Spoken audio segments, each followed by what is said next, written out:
Welcome, everyone.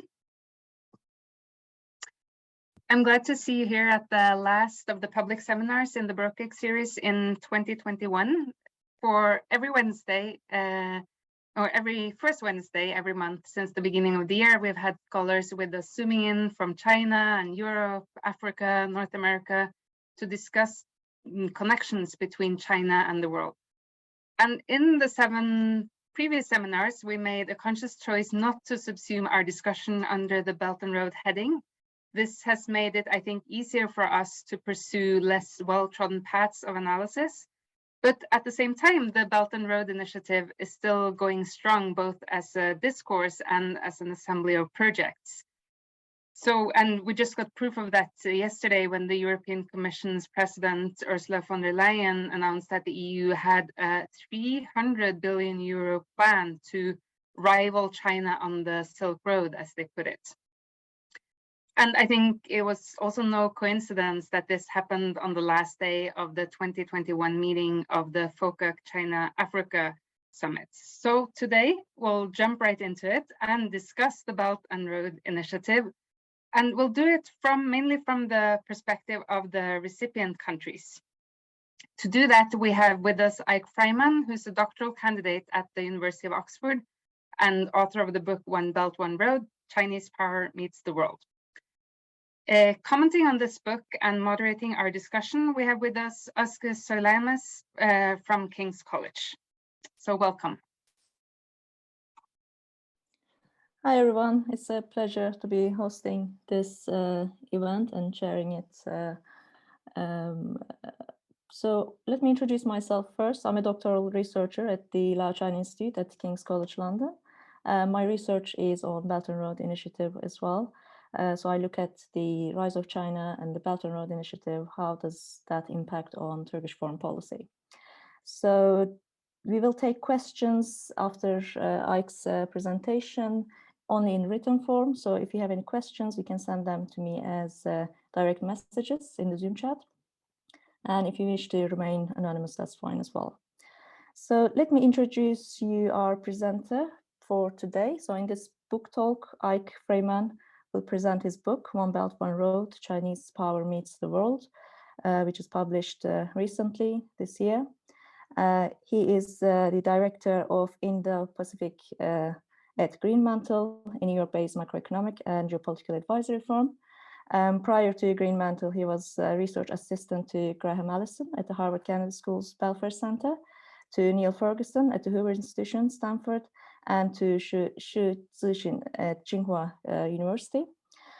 Ike holds an MPhil from the University of Cambridge, where he was a Henry Scholar, an AM in Asian Studies from Harvard University, where he won the Joseph Fletcher Memorial Prize for the top dissertation on Asia, and an MA and an AB cum laude with highest honors in East Asian history from Harvard College. He is currently a doctoral candidate in China Studies at the University of Oxford.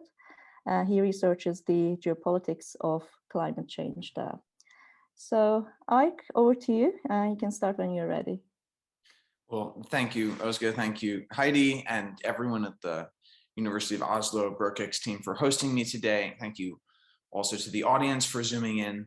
I'm sorry we won't be able to engage directly, but I'll hope to get to as many of your questions as possible in the second half of the hour. You've all joined today to have a conversation about the Belt and Road, and you probably already have an opinion about it. This is one of the most discussed topics of the decade in geopolitics, in the politics of China.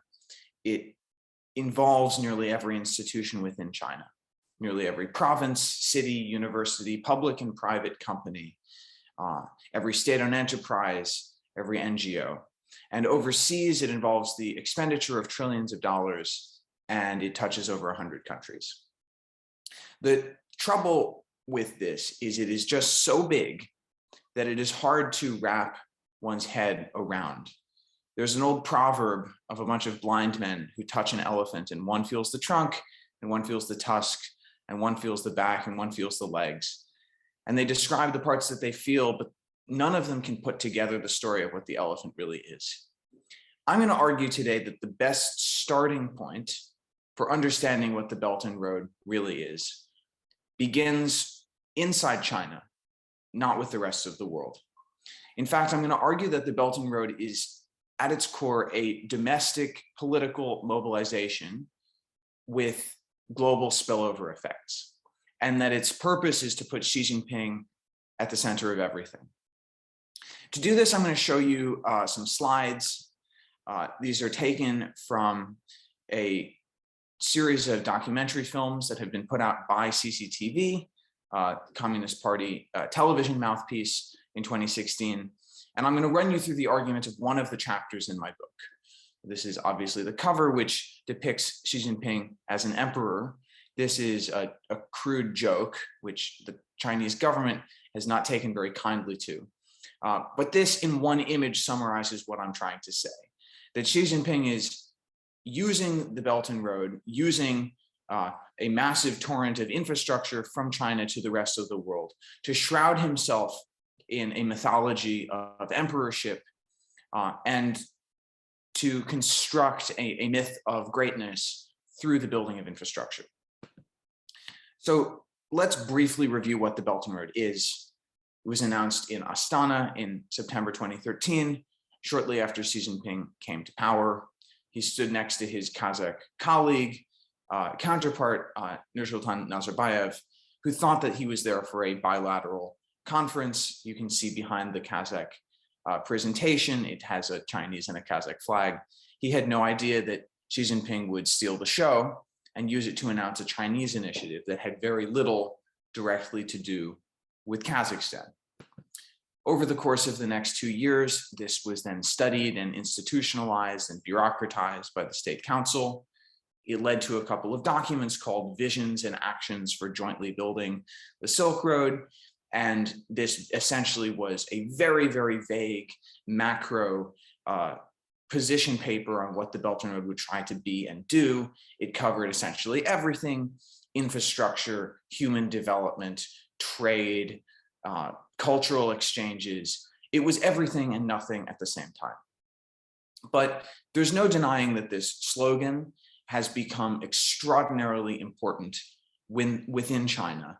At the last party congress, the 19th Party Congress in September 2017, it was written into the National Party Constitution alongside Xi Jinping thought. And many people have predicted during the course of the COVID pandemic that the Belton Road would recede because it has run into various challenges overseas and because Chinese banks are no longer in the position to make the kind of loans that they used to be. But I think it's pretty clear at this point that the pronouncements of the Belton Road's death have been greatly exaggerated. In the latest resolution on history announced at the 6th plenum last month, China very pointedly embraced the Belton Road as part of a culmination of nearly a century of communist development. So this is linked to Xi Jinping, and it's not going anywhere. So let me get into the next part of the talk, where I make the argument that this is not just a narrative or a discourse. It's actually a mobilization. This image, I think, is quite telling for what the Belton Road is trying to be. This is a propaganda poster from 1966. It comes from the Cultural Revolution. It tries to place Mao Zedong, who at that point was a bit insecure about his position atop the party hierarchy, as the heir to a long and glorious socialist legacy. This begins on the left with Karl Marx and Friedrich Engels, continues to Lenin and Stalin, and finally to Mao himself. So we're shown that it's almost reincarnation. He's the latest avatar of this glorious socialist legacy, and he's therefore the only person who can take it forward. I think that what Xi Jinping has done is actually quite similar. What I'm going to show you in the next few slides are some propaganda materials that try to juxtapose Xi Jinping with another glorious avatar in Chinese history, and that is the Emperor Hanudi, who ruled from 141 to 87 BC, and is just widely regarded inside China as one of the greatest and most glorious emperors ever. Hanudi has a long list of accomplishments. He ruled for over 50 years. He oversaw the doubling of the territorial extent of the Chinese Empire. He annexed the southern provinces of what are now Fujian, Guangdong, Guangxi, parts of Yunnan, even down into northern Vietnam. And he invaded Korea, partly successfully, taking over most of what is now North Korea. And he began to launch military incursions through what's called the Heshi corridor in modern day Shanxi and Gansu provinces. And although he didn't live to see it himself, this ultimately led to the annexation of the Western regions, what is now Xinjiang, by his successors. He oversaw a cultural flourishing as well, philosophy, arts, music, and an economic boom, even though Xi Jinping doesn't play this up in the propaganda, but his successors dealt with some debt crises because he drained the imperial treasury to do everything that he wanted to do. But suffice it to say, this is a very glorious dude. He's a nice guy to be compared with. But there's one thing that 2,000 years of Chinese historiography has never credited to Hanudi, and that is to found the ancient Silk Road. And the reason is, as far as Chinese historiographers were concerned, throughout the imperial period, there was no such thing as the Silk Road. In fact, the term Silk Road itself was a German invention. The term was coined, it was called Seidenstraßen. It was coined by a German archaeologist and Orientalist in the late 19th century to describe a network of trade routes and links that went east to west across Eurasia and rose and fell over the course of thousands of years. The Chinese had no word for this. They talked about trade that happened with Central Asia. Obviously they did. They understood that they had had historical economic links with Arabia through maritime trade, but they didn't use the word Silk Road. It wasn't part of their vocabulary. And it wasn't until 1938 that this guy, a Nazi sympathizing Swede named Sven Hedin, a personal friend and correspondent of Adolf Hitler, invented an origin myth for the Silk Road that said that it was founded by Hanudi. And this guy had an agenda. He was trying to broker a partnership between nationalist China. This is before the Communist Revolution. So nationalist China was led by Chiang Kai-shek and the Third Reich. And Hedin's idea was that these two great powers should get together and resurrect the ancient east-west routes by building highways and air routes and trading connections across Eurasia. And the Chinese weren't interested because at the time they were fully invested in fighting a war with Japan. So he invented this origin myth to try to drum up some enthusiasm within China. Suffice it to say, Hedin didn't succeed. In fact, the Chinese historians at the time laughed at him and they called it the so-called Silk Road, because obviously in Chinese historiography, there had been no such thing. But in the decades after his death, and particularly since the 1970s, the Chinese Communist Party has embraced this mythic history of Silk Road as something that can be useful to its purposes.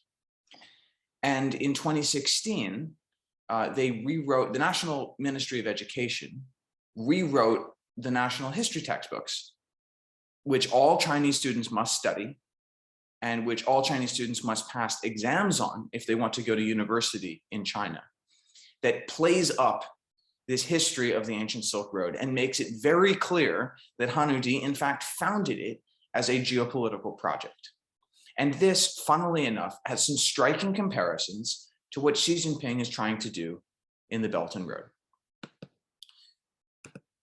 Rather than go through this textbook line by line and bore you to death, I'm going to show you another piece of propaganda that summarizes the same story in audiovisual form. But this is essentially the same narrative.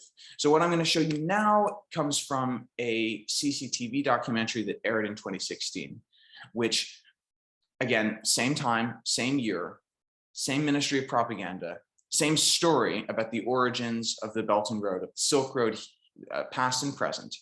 And I'm just going to show you this 1-minute promo clip, and then we can have a conversation about it. It's also in Chinese, so I'll translate. Oh, excuse me. Has to say, this is, in case you had any doubt, the single definitive piece of propaganda about what the Belton Road is. It has a range of stakeholders included that could only have been books if the propaganda department had major help from the foreign ministry. Henry Kissinger makes a cameo. Vladimir Putin, or Kevin Rudd, the former Prime Minister of Australia, makes a cameo. Vladimir Putin makes a cameo. The former Prime Ministers of France, Italy, the current Prime Minister of Belarus, lots of foreign dignitaries show up to give it their stamp of approval. This, in case you have any doubt, is official, or as official as it gets. So this is the first episode of a 6-episode series. Let's just talk about the first episode. It starts with a reverential reenactment of Xi Jinping announcing this thing in Kazakhstan. It's this ethereal, airy music is playing. We're in anticipation because Xi Jinping is about to speak. And then Xi Jinping comes on stage and he tells us that in his home province, or his adopted home province, which used to be one of the key sites of the Silk Road, when he closes his eyes, he can almost hear the ring of the camel bells and see the wisps of smoke of the traders coming through the desert. And Xi Jinping says that the Silk Road is important because it captures something fundamental about Oriental wisdom, what he calls Dongfang Zhihui. And Oriental wisdom has to do with what he describes as win-win cooperation. It's not I win, you lose. It's we can both win from a partnership that is mutually beneficial and harmonious. And this is contrasted favorably with Western science and Western political models, which are presented as not very good and exploitative and just bad. So we have all of these Westerners portrayed in the documentary. They don't actually get any lines, they're just props. And they're basically white dudes in togas pretending to be Greeks and Romans. This guy is trying to be Archimedes, I think Archimedes, calculating, or Ptolemy, calculating the circumference of the Earth, but obviously he gets it wrong because he thinks the Earth is too small. And, excuse me. So back in the imperial court, while the Westerners are lagging far behind in their science and technology, Hanudi has an idea. And Hanudi's idea is he's going to puncture a way through the barbarian tribes in Central Asia and make a way to Europe to spread some of this Oriental wisdom to the world. So he finds a loyal subject, a guy named Jiang Qian, who is willing to be his emissary and leading a diplomatic outreach into this region, trying to cut a hole through the barbarian horde. And Jiang Qian, an amazing explorer in his own right, is developed as a character here, but mostly because he's submissive to the emperor, right? He does what the emperor tells him to do. He suffers travails, he's imprisoned, he escapes. He's a whole story, but this is all in service to Hanudi's idea. The analogy to the Belton Road is clear. It's Xi Jinping's idea, and everyone else has to accept the responsibility and go out and serve it with loyalty. And together, the master and servant, the visionary and the executioner, they establish a period of unparalleled power, wealth, and unity in China. Funnily enough, exactly what Xi Jinping says he's going to do today with the great rejuvenation of the Chinese people. And we're told then this leads to 1,000 years of peaceful Silk Road trade. Set aside all of the Tang dynasty's various wars in Central Asia, set aside the Muslim conquest, set aside the Mongols. This is brushed over as a golden age of Chinese imperial greatness, extending essentially from the 1st century BC into the early Ming dynasty. So it's actually more like 1,500 years of Chinese imperial glory. But then something goes wrong, which is the Westerners have an idea. What if they try to circumvent the Silk Road and find a faster way to get to China by sailing west from Europe? Well, we are told this is the big idea that leads to terrible, terrible consequences. This guy, a professor at Nanjing University, tells us that Marco Polo only goes to China because he says that Christopher Columbus only sails to find the New World because Marco Polo told him about China and he's trying to find a faster way. And what ends up happening is the Europeans discover the New World, they invent colonialism, and all of a sudden the glorious golden age falls apart. And the music gets scary, and the lighting gets dim, and there's smoke and there's fire and explosions, and it's scary and it's bad, and you don't want to be part of it. Because in the Europeans' model of colonial expansion and trade monopoly, there's only one winner, and everyone else is a loser. World history reaches the darkest hour as this virus that is European Western ideas spreads across the world, polluting and destroying everything in its path. It leads, excuse me, my PowerPoint is acting up. It destroys the climate. It leads to destruction and war. And ultimately it implodes because even the United States is a complete mess. The United States is presented as New York City in the rain, covered with trash, totally disorganized as dark chords are playing. And the lesson is this flawed Western science and this flawed Western political model is not a sustainable way of ruling the world. Cut to back in China, at China's darkest hour, the Communist Party is helping the Chinese people stand up. And now the pace picks up, the music gets happy again, the lighting gets brighter, and we're on a roll because China is being restored. So now we get this montage, right? It's Bandung, it's the 1950s. All across the third world, countries are being decolonized, and we're shown, characters playing music in the town square, but they don't know how to rule themselves. What do they know? They have no technology, they have no legacy of doing this. They look to China for guidance. And who is China to refuse their call? So China stands up. China becomes the world export powerhouse. Its wealth grows. This shows its foreign exchange reserves, but we're shown this, flit through the charts of China growing inexorably, just one straight upward sloping line. And we're shown a montage of how China catches up technologically. And in the space of about 30 seconds, they go from like 20 people with wooden mallets trying to build a car from a picture to,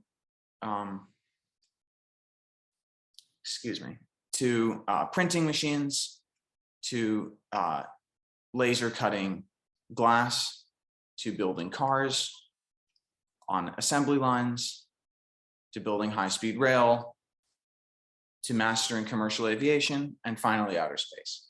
So in about 30 seconds, the montage is over and China has caught up technologically. And now the developing world, we're told, is asking China, can you just share your wisdom and experience, please? We want to take a fast train out of where we are, and we want to see what's out there. We want to be connected to the world, and we want to learn from you. And China obviously has the ability to build that fast train that this little girl is asking for. So this is what China is essentially doing through the Belton Road, as it has been explained to the Chinese people. China is being asked by the world to go deliver a model of wisdom, experience, technology, to build a world order that works for everyone. What does China get in return? Well, China gets status and China gets gratitude. And this is hammered home very, very clearly throughout the series. This is a Mongolian herdsman named Maktel. We are told that he lives in, quote, a primitive village on the grassland where there's very little electricity, primitive conditions. And he is lucky enough to befriend a Chinese engineer who comes across the border and every time his electricity fails, rebuilds the generator MacGyver style to figure out how to keep electricity flowing to his village. And so Maktel invites his Chinese friend to dinner, and he raises his glass and he grovels and he says, thank you for giving us electricity. So this is the basic pitch, right? the foreigners are going to be oh so grateful that they're going to develop lasting bonds of friendship and loyalty. And the person-to-person ties that are formed through the restoration of this order, as the modern day incarnations of Jiangqian go out into the world, these are going to build bonds of friendship for China that will extend and grow the glory of the Chinese state. In fact, we're shown Chinese construction workers who worked on various projects in Central Asia already being memorialized in museums. The analogy couldn't be clearer. Just as Jiangqian earned his place in history by being a loyal servant of the cause, Belt and Road construction workers today are going to become the heirs to that glorious heritage. In closing, I just want to show you one more little clip, which is how China communicates this same initiative to foreigners. Suffice it to say, the pitch is slightly different. It's about 2 minutes long, and I think you'll find it creepy and weird. So let's have a watch.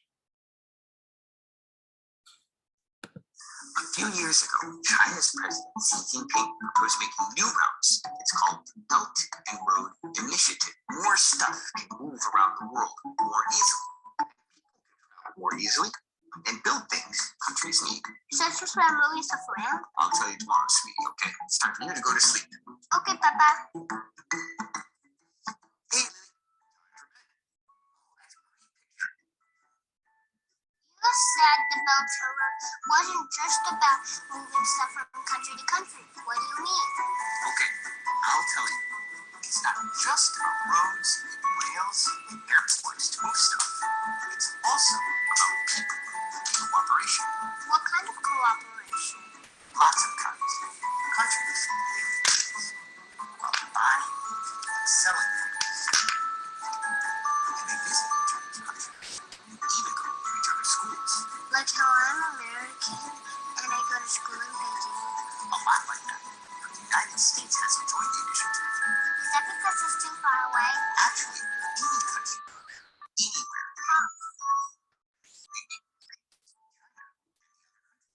But it's a Chinese initiative. With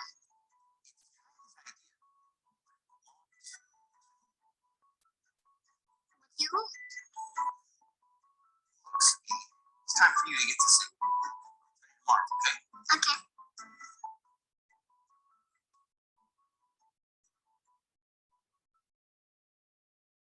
All right, in just a minute or two, I'm going to turn this over to the audience and start a conversation. But what have we learned? A couple of key points, I think, in conclusion. The first is that China has very, very different stories about what the Belt and Road is for its internal audiences and for external audiences.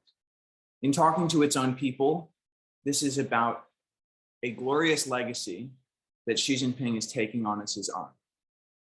It's a constructed history that even Chinese historians didn't believe really happened that way, but which has been reconfigured to fall in line.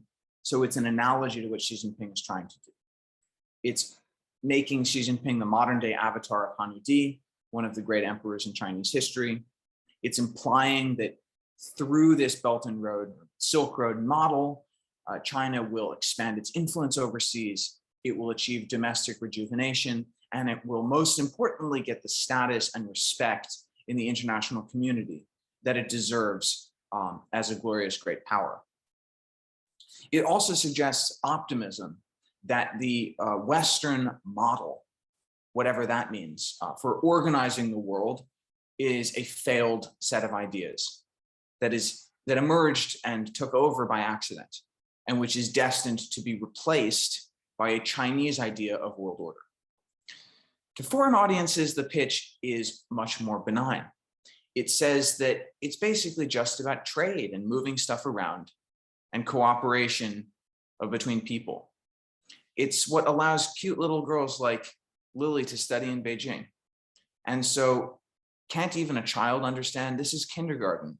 Sharing is caring, and we should embrace the Belt and Road. Obviously, there's a lot more to this initiative than propaganda and discourse. And in the next few minutes, I think we should probably talk about some of the specific projects, the regional initiatives, the lending, all of the actual tangible measures that have been taken to operationalize the Belton Road. But at its core, I think this is really what this is all about. And when we talk about what China wants through this initiative and what Xi Jinping wants by putting it into the constitution, we should never lose sight that this is the objective. All right, I'll stop there. Thank you so much for your attention and looking forward to the conversation. Thank you very much, Ike. Thank you. Perfect timing, I must say. So for the audience, if you have any questions, do please use the chat function and send direct messages to me, and I'll do my best to direct as many questions as I can to Ike. So I have a few questions to start with. So in your book, you have explored 3 case studies, Sri Lanka, Tanzania, and Greece, in detail. So you looked at these 3 case studies from a recipient country perspective and how political and economic actors perceive Obor. So if you could maybe a little bit reflect on these 3 case studies and maybe tell us if there's any divergence in terms of how these political and economic actors perceive Obor and the public opinion in these 3 cases. Do you see any divergence in terms of how they perceive Obor? Question 2, your book looks at, provides suggestions in terms of how the West should respond to Obor. And you mainly refer to the Trump administration. So what would your opinion be if you consider the new administration in the United States? And what do you think about how the new administration should react to Obor? If I quote from your book, it says the best option for the United States, at least, is to make a show of joining Obor and then work to shape it from within. Any specific on how this can be achieved? So how do we change Obor from within? And one more question, and then I'll wait for the audience to come up with more questions. If you could reflect on the role of the EU as well, in addition to the US. So what do we think about the EU in terms of the 4 regions you explored, such as Greece, Russia, and Iran? So what do we think about the role of the EU in terms of countering or reacting to Obor? 3 great and not very narrow questions. Let me take them one at a time, and let's maybe push the question of what to do about it to the end. So you ask about the case studies. This is probably the most labor-intensive part of the book. I found the most interesting part to work on. Less glamorous than looking at propaganda, less fun. A lot of trawling through corporate records and interviewing low-level bureaucrats and having documents translated from unusual languages. Obviously, the Belton Road, because it operates in 100 countries, has many faces, and no 2 countries will have an identical experience with it. What I was trying to do in the book is understand, are there patterns of interaction of how partner countries negotiate with China, what partner countries want from China, how China pushes back against them, that might be useful lessons that everyone needs to know. And the reason is that the Trump administration tried to push this narrative that the Belton Road is a debt trap, that China uses it to force loans on countries to pay for projects that aren't going to work. And the idea, according to the Trump administration, is China does this deliberately. China knows that countries won't be able to pay this back, and it lends them more money than they know what to do with. And because these little countries are corrupt or foolish or gullible, they take the bait, and then they're China's debt. They're China's debt slaves. They have to do China's bidding. And this narrative has been rebuffed, I think. It has been refuted pretty persuasively. I try to do this in my book. And I look at these 3 cases of Sri Lanka, Tanzania, and Greece because they have a lot of similarities. They're port projects on the Indian Ocean. In their design specifications, in their size, they're very similar. China could theoretically get similar strategic advantages from each of them. And yet the Sri Lanka case was built, the port was built and became a commercial failure, like a spectacular commercial failure. The Tanzanians signed the paperwork to start building theirs, and then they got second thoughts and they never built it. And in Greece, the Chinese took over a port and then they expanded it, and it became a wild commercial success. So the question is, similar beginning conditions, very, very different outcomes. What can explain those outcomes? What are the common features? Here is the basic lesson. The recipient country politics, the domestic politics, the very, very local stuff matters a lot. And the reason is China isn't going around the world dropping these projects out of the sky, like out of helicopters, fully formed. These are very process dependent. They emerge through years of interaction, negotiation, and debate between lots of local stakeholders, political parties, unions, company bosses, militaries, and the Chinese state. And sometimes not every agency within the Chinese state is on the same page. So recipient countries have a lot of power, because once China has sunk millions of dollars into a project, they now have some financial stake in seeing it succeed. And the recipient country, if it's smart, or if a new party comes into government, can try to pull or tug that project in the direction of serving their own interests, giving jobs to their own patronage network, to their own ethnic group, what have you. And China has had to face a learning curve over the last decade, because when they started working on the Belton Road or Belton Road similar projects in the early 2010s, they had no experience investing in a lot of these places, and they made a lot of dumb mistakes. But over time, I think both China and its partner countries have gotten more sophisticated. China has gotten smarter about not throwing money at dumb projects. They aren't building any more ghost cities in the middle of the desert. They're basically subjecting these deals to more scrutiny, more due diligence at home, and they're funding projects that they think they can get a clear win out of. And recipient countries are learning that they have some leverage to twist the project in their favor over the course of its life cycle. And in the process, to pay off all of their local backers, to keep their coalition organized, and to even get Chinese support to balance against regional rivals. A good example of this is Sri Lanka. Sri Lanka is a little island off of the coast of a continent-sized power, which is India. Their entire history, for thousands of years, has been about India, or Tamils from India, interfering in their domestic politics. And geography is destiny. If you're Sri Lanka, you have no choice. You have to accept India's directives, unless you have a faraway superpower willing to give you money and political support. And then suddenly India has much less leverage over you.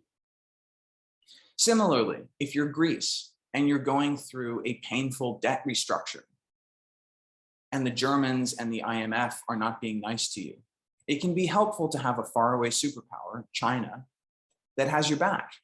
So you can say to them, listen, guys, we have alternatives. We don't have to take the terms that you are giving us. If you're a small country in Latin America and you want more attention from the United States, and you to deal with your institutions or fix your agriculture or whatever, bringing in China is a great way to get the Americans' attention. And small countries have learned that too. And this is why I will argue at the end that there is no alternative to competing with this, because it's ultimately in the interests of most partner countries to engage with the Belton Road and see what they can get out of it. And you're not going to be able to stop them from meeting with the Chinese and seeing what the Chinese are offering. As far as Europe is concerned, I think the Belton Road is a problem for European unity. China has identified a Western alliance as a big threat, and it wants to keep Europe and the United States from coalescing around a single China policy. And the way that it has figured out how to do this is by dividing Europe internally, by making friends with some of the countries in Eastern and Southern Europe that are less supportive with the French vision for European integration.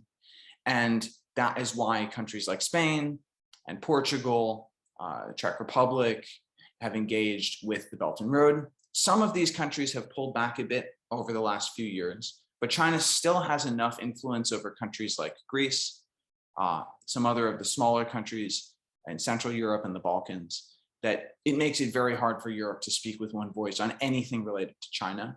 And China is very happy about that. So I think from a European perspective, competing with China to invest in projects overseas, this is good. The world needs development finance. But ultimately, what Europe needs to do is to figure out how its own institutions can get it to have a unified foreign policy on China, because China has a unified foreign policy towards Europe. Okay, great. So we have questions from the audience. So one question from Phil Wilcox, Bielefeld University. I hope I pronounced it correct. So thanks for a really interesting presentation. I look forward to reading your book. So I was very interested in your thoughts on propaganda from China to the rest of the world. I wondered if you could tell us more on how these propaganda sentiments are actually received by their intended audiences. Do people, recipient states, accept these statements, or are they cynical, pragmatic, or both? And do they make the explicit correct connection with Xi Jinping, or more broadly with the contemporary state of China? Well, that's a great question. And unfortunately, I can't answer that because we don't have good public opinion metrics about what the Chinese people think. But I think it's important to understand that propaganda is not, in China, is not just about hearts and minds. Propaganda is not just a tool for brainwashing the masses. Whether the masses believe the propaganda or not doesn't actually matter at the end of the day, so long as they act in the way that the propaganda is trying to get them to act. There's some really great literature on this. Anne-Marie Brady has written a terrific book called Marketing Dictatorship, which explains a bit about how this is done. There's anthropologists who have gone into the Central Party School, and they have looked at how these young cadres are administered their ideological education. And it's sort of curious, right? Because this is a regime that is very concerned about its Marxist heritage. And everyone has to go through, if you want to rise within the party, you got to go through Marxist education. But obviously, if you go to Shanghai and you look at the skyline, or you go to Macau and you look at the high rollers at the casinos, this is in many ways not a Marxist country. How do you reconcile those two? Well, one anthropologist who I like and cite in the book argues that actually when a young party cadre from Shanghai is talking about Marxism, what he's actually doing is talking about the Communist Party's monopoly over truth. Shanghai is in many ways a capitalist paradise. And what he's saying is he's willing to accept whatever framework the party is willing to impose on that, no matter how implausible. And he's willing to speak that language and go through the motions of performing his loyalty to that framework. And if you look at how Chinese institutions have responded to the Belt and Road, how universities have tried to respond by creating think tanks for the Belt and Road, or companies have responded by, the Kitchenware Manufacturers Association starts a Belt and Road kitchenware line, or the Cosmetics Association and Trade Association starts Belt and Road beauty and cosmetics. This has nothing to do with making the Silk Road great again, and it has everything to do with showing that they get that they're supposed to be contributing in their own way to Xi Jinping's project. And so it almost doesn't matter whether individual actors believe it or not. What matters is that they're using the slogan and they're performing their loyalty to the slogan. And in doing so, they're showing their loyalty to Xi Jinping and to his centrality, his coreness within the system. Okay, thank you. So another question from Sven Grimm. Thanks for the illustrative and clear presentation of the narratives. I would suggest that there must be a third narrative on South-South solidarity and the like. The foreigners' narrative presented was very much for the West. Presenting on China and the West, it makes BRI appear as key actors and, for instance, Africa or Central Asia as arenas, but with little agency. Is there a differentiated narrative also to audiences in the Global South? And how does it differ from the other two? That's a great question. And I have good material on that too, but it was just too much to include.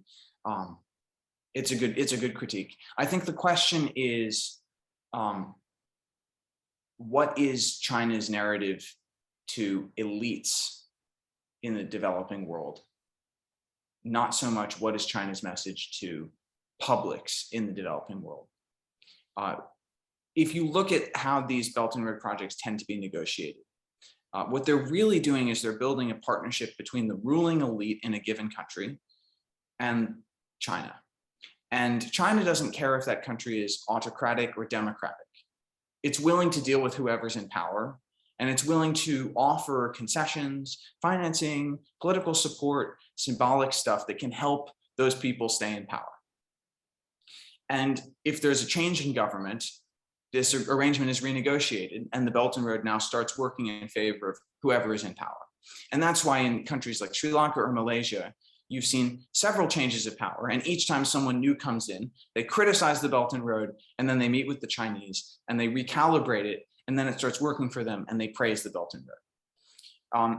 Because it is so much about elite to elite relationships, China has actually not put a lot of serious effort into communicating this stuff to mass audiences. They're trialing some of it in Africa through Confucius Institutes, or through buying into TV stations, but it's actually not that persuasive. They try to present themselves as the symbolic leader of the developing world that is just here to help, developing countries achieve their dreams.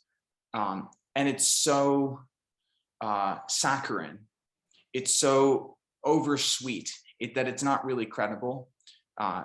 You can go and look at this stuff. Maria Repnikova, who's a professor at the University of Georgia, has done terrific work on this.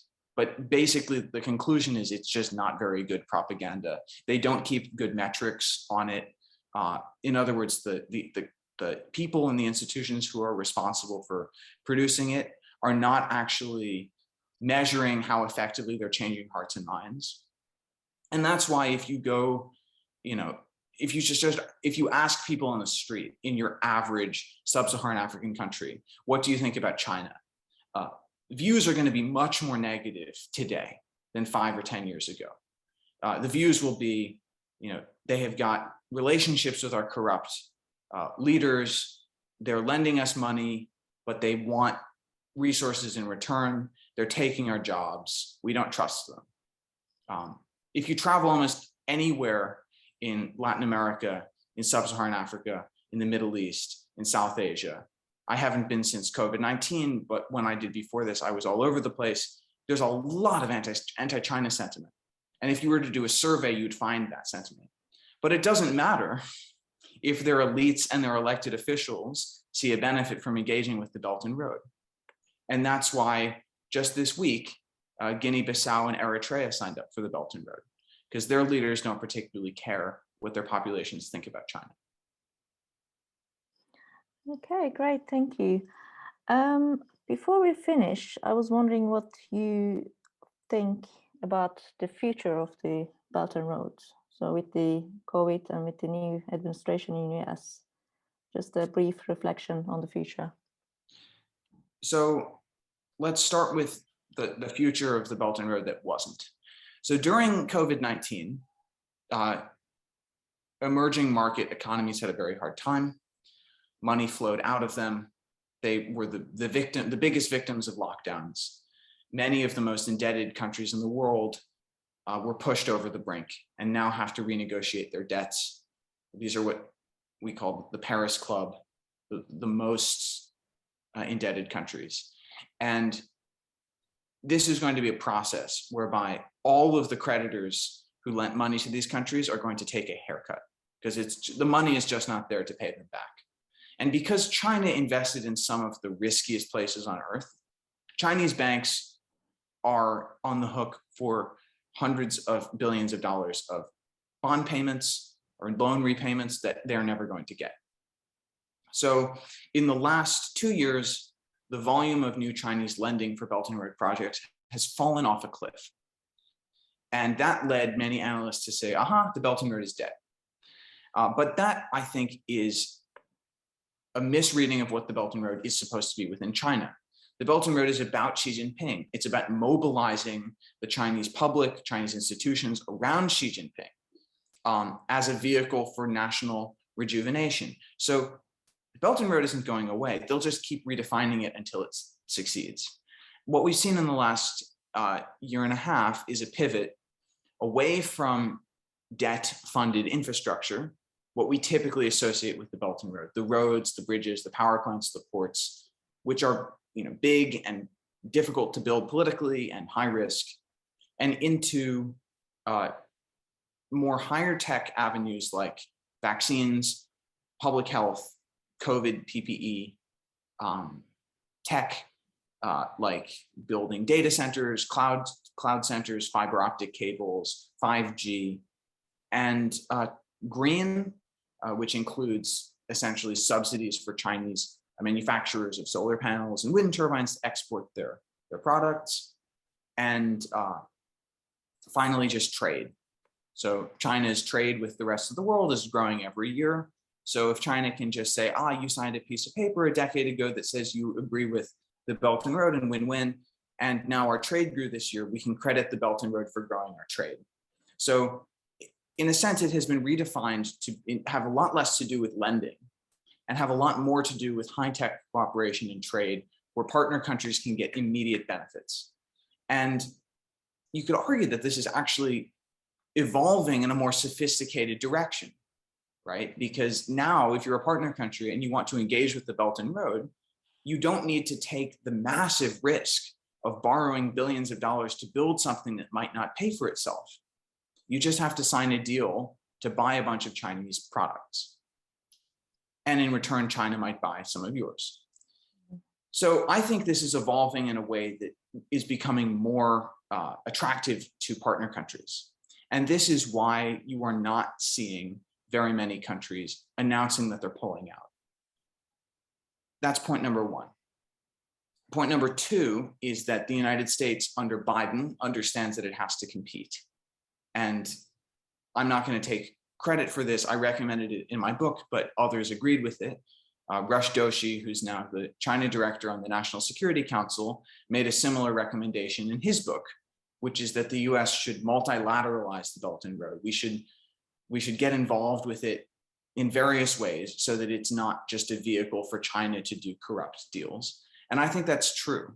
There's a lot that the United States and Europe can do just to help small countries think about their options, to give them transparency, to vet projects before they sign up. And if we do that, we can prevent countries from making foolish investment decisions. We can also give them alternatives and maybe intervene. But it's just not realistic for the US or Europe to try to match Chinese foreign investments dollar for dollar. Ultimately, we need to be selective, and we need to think about what Chinese actions affect our interests more than others.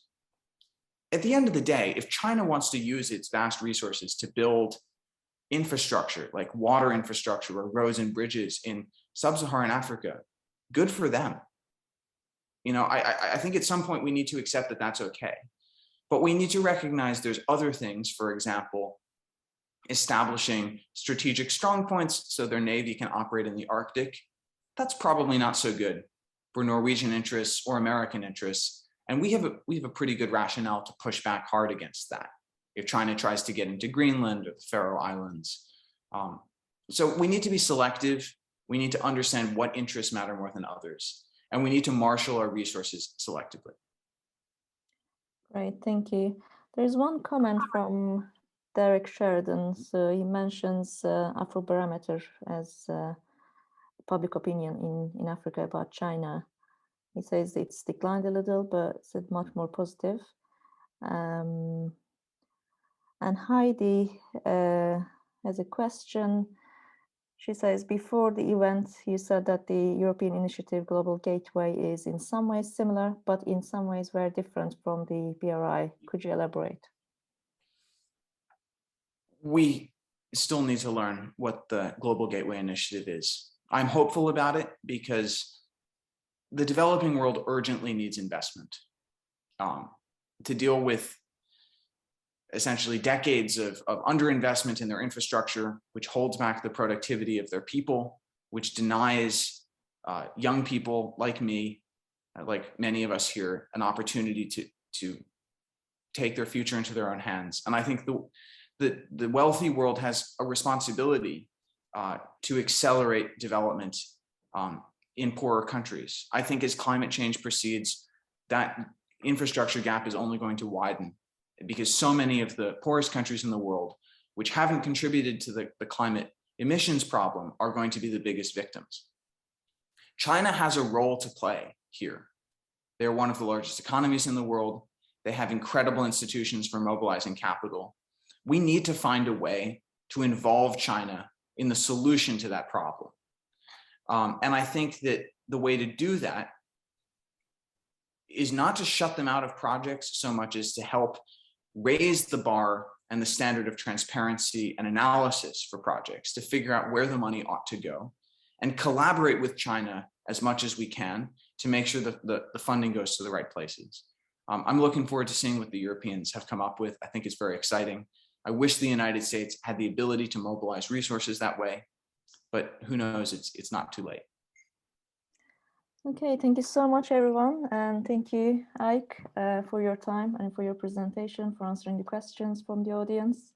Our time is up. So just a quick note to the audience, the BROCEX seminar series will continue in 2022. And the next event is on the 2nd of February.